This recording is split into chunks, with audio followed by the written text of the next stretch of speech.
guys, and welcome back. In today's video, we're going to talk about the connectedness between SIBO and fibromyalgia. We're going to talk about which came first, the chicken or the egg. Is this a one-way street or a two-way street? Meaning, can you treat one, or do you really need to treat both concurrently? And of course, how you go about untangling this crazy web. Stay tuned, all this and more coming up soon. But before we can talk about the connections between SIBO and fibro, let's just pause for a moment and talk about the research studies linking these two together.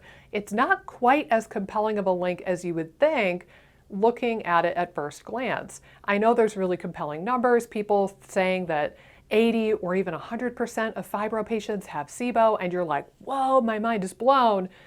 But hold your horses just a teeny bit, because we're really basing that conversation off of two articles, and they are from 2001 and 2004, which is kind of, I mean, to be honest, when I'm looking for new research articles or I'm researching a new topic or a new condition, I usually filter out my searches to only include articles that were published in the last 5 or so years. So even the newer of the two is quite old by most people's standards. But nonetheless, I will share with you, there's a 2001 article from Dr. Pimentel's group that showed that about 78% of fibromyalgia patients had SIBO. But the weird thing about it is that they didn't look at methane, or if they did, they didn't disclose what the values were. So they were really just looking for hydrogen SIBO. And there didn't seem to be any sort of a control group, which is very bizarre. They just took a group of fibromyalgia patients, tested them for SIBO, and determined that 78% of them had SIBO. So, I mean, I don't know. It's really hard to draw a lot of conclusions without a control group. And I will say that they didn't really disclose what they used for cutoffs. Like, the overall structure of the article, when they explained it, left a little bit of something to be desired. Jump forward a few years, same group, Dr. Pimentel's group, in 2004, did another study where now they had a fibro group, an IBS group, and a healthy normal group or a control group. And in that study, they found that 100% of fibromyalgia patients had SIBO, 84% of IBS patients had SIBO, and only 20% of healthy controls had SIBO. But here's the weird rub with this particular study. They were basing it off of a lactulose breath test, and they were using a 3-hour cutoff. That's insane, you guys. If you haven't checked out my videos yet about SIBO breath testing and how to interpret the results, I will try to remember to link it somewhere on the screen or down below. Otherwise, you can just search my channel. But that is a big problem. Current research now says that if we are looking at lactulose breath tests specifically, the cutoff probably needs to be somewhere between 60 minutes and 90 minutes. But they were watching for a full other hour and a half. Like, yeah, you would expect the lactulose to get fermented in the colon and make it to the colon in practically everybody at that rate. So I think that number, the 100% number from 2004, is probably very, very inflated. And the 84% of IBS patients having SIBO, that number is probably likewise very inflated. Although I will say the control group was significantly lower at only 20%. So maybe there was still some diagnostic utility in this test. But for what it's worth, from these two studies, which again leave a little bit of something to be desired, they're a bit old, the criteria they used was kind of iffy, they didn't test for methane or they didn't disclose what the methane values were. All of that being said, there does appear to be a link. Is it a slam dunk, oh man, you have fibro, you're guaranteed to have SIBO link? Probably not. But we could almost certainly be sure that something is up in the gut if you do have fibromyalgia. And I've noticed that clinically working with my fibro patients here is that there is a very high likelihood of SIBO and a very high likelihood of dysbiosis and leaky gut. But let's take a look at the connectedness now between SIBO and fibro in and of itself. So remember what we did in our previous videos about hypothyroidism and autoimmunity. We're going to talk about the connections, how fibromyalgia could set the stage for SIBO and how SIBO can set the stage for fibro. And then we'll look at whether or not there is a discrepancy between the two. With our other conversations for autoimmunity and hypothyroidism, it was a pretty even split between the two. where hypothyroidism or autoimmunity could cause SIBO, and SIBO could cause autoimmunity or hypothyroidism. So really, you're going to have a hard time separating the two out. In my opinion, this one, however, is going to be much more, if not nearly exclusively, a one-way street. Yes, fibromyalgia is associated with inflammation, but that's probably because of the gut, because of the SIBO and the immune perturbations that come about from having SIBO. There is almost certainly some neurological dysfunction, right? Like fibro is this condition of feeling pain when you normally should not feel pain. So a pain perception from a non-painful stimuli. And that is, it's kind of analogous to visceral hypersensitivity in the gut in a weird way. Like you shouldn't feel pain from the normal movement of food passing through your intestines, but people with hypersensitivity in their viscera feel that pain from a non-painful stimuli. Similarly with fibro, the nerves in, say, the arm or the leg or the shoulders or the chest, from those pinpoints, those nerves are perceiving pain from a stimuli that should not be painful. That's the whole deal with fibromyalgia and how it's diagnosed and how it's understood. So there is certainly some neurological deficits. I'll just put nerve for now. But there's certainly going to be some neurological dysfunction, probably as a consequence of the inflammation. And then that can set the stage for SIBO and this allodynia, this hypersensitivity to non-painful stimuli that is then perceived as pain. That inflammation also can affect the nervous system and cause things like brain fog and fatigue, which are quite common amongst fibromyalgia patients. Of course, with SIBO is going to go the potential, not guarantee, but the potential for nutrient deficiencies. Again, not guaranteed, but I am seeing a very high likelihood with my patients that I work with, a very high incidence of things like iron deficiency, vitamin D deficiency, B vitamin, especially thiamine and B12 deficiency.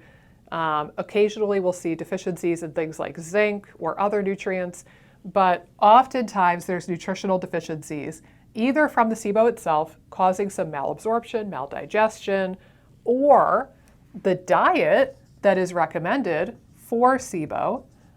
The restricted diets will then tend to exacerbate nutritional deficiencies and therefore possibly exacerbate the inflammation, which you already had to begin with because of SIBO. Also with fibro, we can't ignore also that there's a strong link with dysbiosis. Let's see, I'll just put dysb. So similarly, you've got dysbiosis potentially causing inflammation, neurological deficit, and nutritional deficiencies. And the diet that's recommended for SIBO is almost always going to make dysbiosis worse, whether it be low FODMAP, SCD, low FODMAP SCD hybrid, biphasic. They're all really restrictive and tend to promote more dysbiosis down the road. So ironically, and not funny, the diet that's recommended for SIBO tends to either promote or create dysbiosis, and then you're going to get all of these same arrows going up to the fibro issue because of the dysbiosis in addition to the SIBO.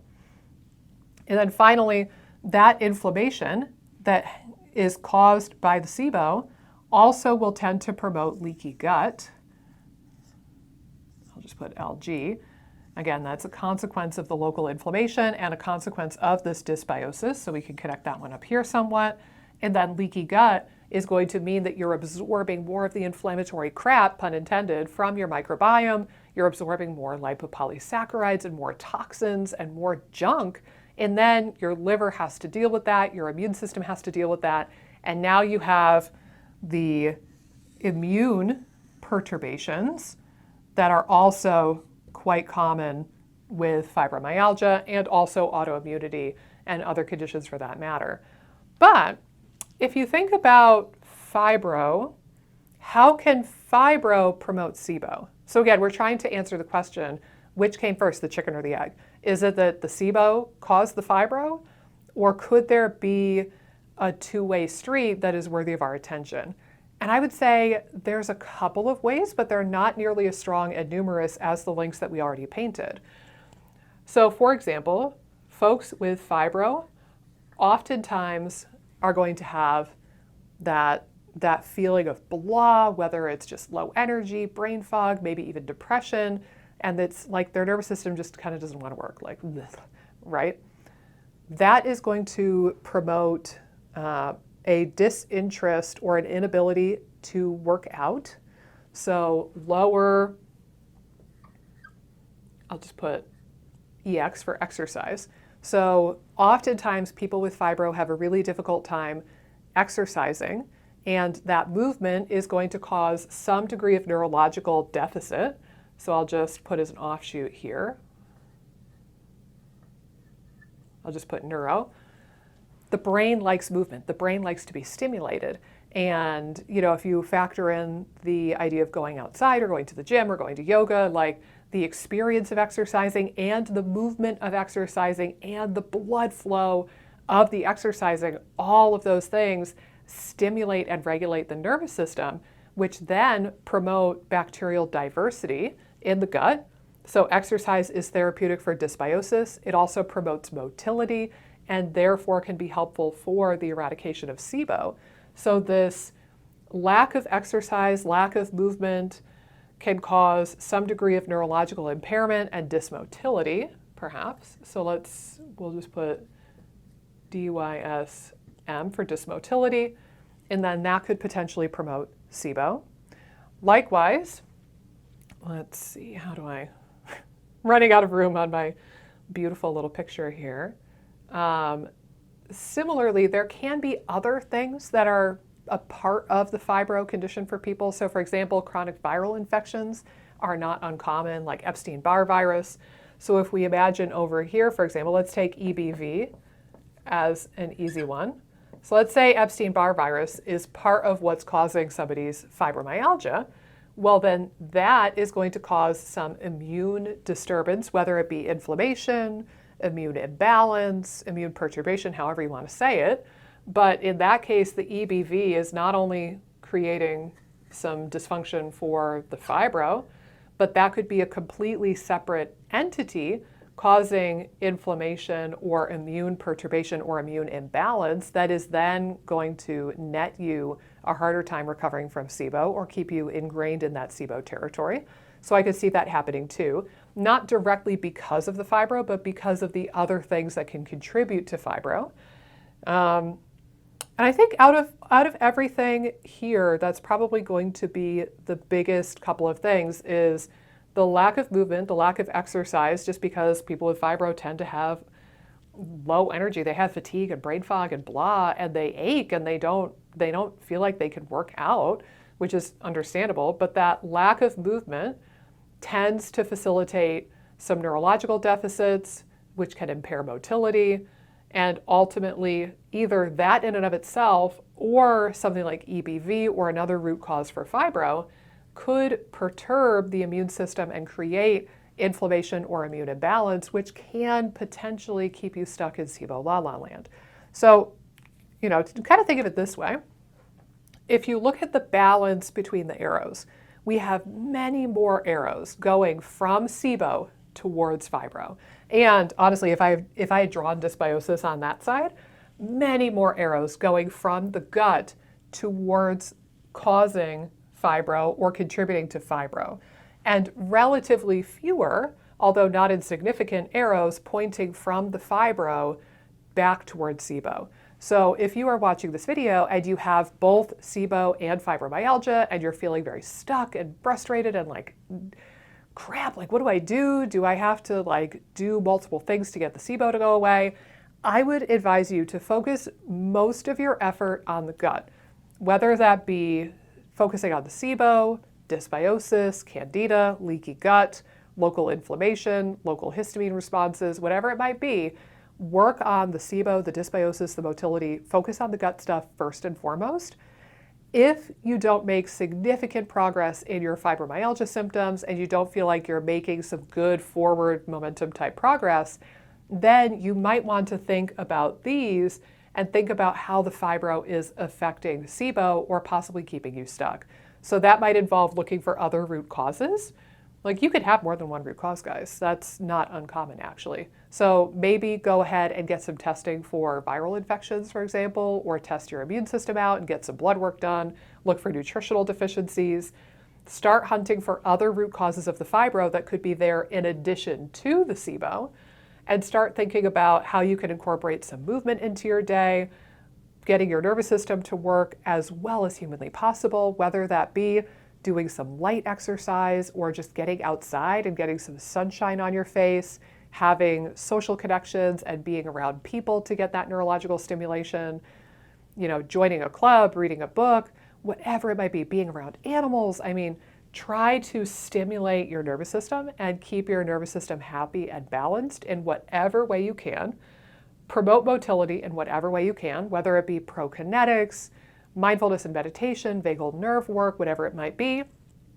And then finally, see if you can get an assessment on your immune system itself. Maybe consider testing like a CBC with differential, with white blood cell differential, that is, advanced white blood cell paneling. I'm not a big fan of cytokine testing, but you could potentially do that. Looking at immunoglobulins, I mean, there's a lot of different testing available, but try to get some understanding of what your immune system is up to, measure some inflammatory markers, and see if you can get a little bit more clarity, because there is a possibility that the arrows going this direction can keep you stuck in SIBO territory. But I think it's way more likely that the gut is driving the fibro, and by focusing most, if not all, of your effort on the gut, you're going to get symptomatic improvement in the fibro. And I will say, in one of those 2 Pimentel studies, they did note that. They gave the people with SIBO antibiotics. This was actually before the time of rifaximin, funny enough, so I think they gave them Cipro or something like that. But they did notice a lot of symptomatic improvement for the fibromyalgia patients when they treated the SIBO with antibiotics. But if you have both, focus most of your effort on the gut, the SIBO, the dysbiosis, the leaky gut, candida, whatever you actually have. And then if you need to, think about these arrows going the other direction, and then maybe that's your missing link, your missing ticket into getting out of this crappy SIBO space. And as always, I really hope that this video helped you treat your fibromyalgia or SIBO or both, or at least understand how the two coincide, how they are connected, and what could be the most effective route to healing both of those. And I would love to hear about your experience. Do you have fibromyalgia? Do you have fibro and SIBO? Do you have fibro and you think you might have SIBO? Have you been to specialists? Have you been tested? Have you noticed that your fibromyalgia symptoms improved upon treating the SIBO or the dysbiosis or the candida? Or are you a person who feels like working on the gut thus far has not made a huge improvement in your fibro symptoms? I know I and my viewers would love to hear from you in the comments, so please do share your experiences down below.